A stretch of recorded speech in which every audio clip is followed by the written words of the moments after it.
Take full responsibility for what happens to you. It's one of the highest forms of human maturity, accepting full responsibility. It's the day you know you've passed from childhood to adulthood, the day you accept full responsibility.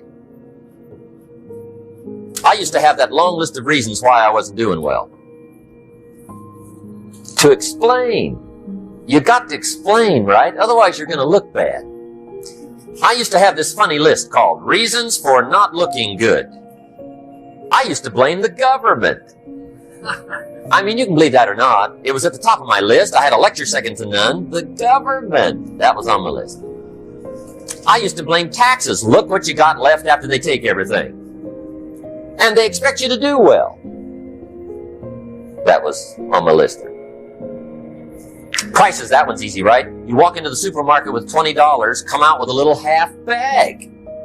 So I had that on my list. I used to blame the weather. I blamed the traffic. I used to blame my car. I blamed the manufacturers.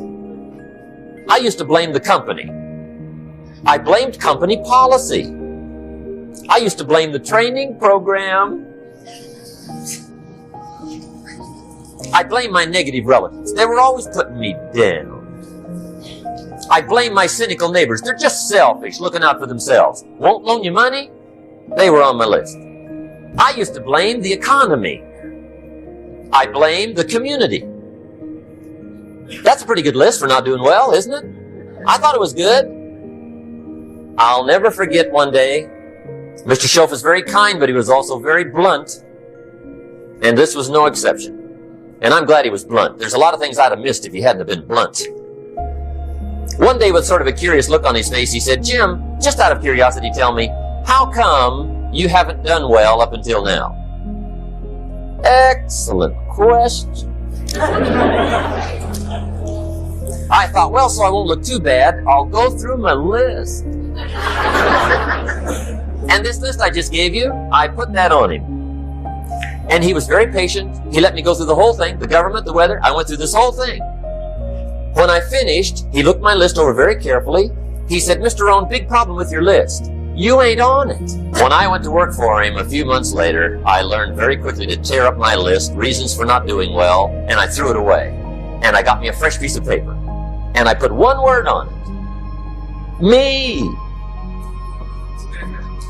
There's a Black Heritage spiritual that says, "It's not my mother nor my father, nor my brother nor my sister, but it's me, oh Lord, standing in the need of prayer." See, I used to blame everything outside. And then let me give you a little philosophy that helped turn my life around. For your notes, here it is.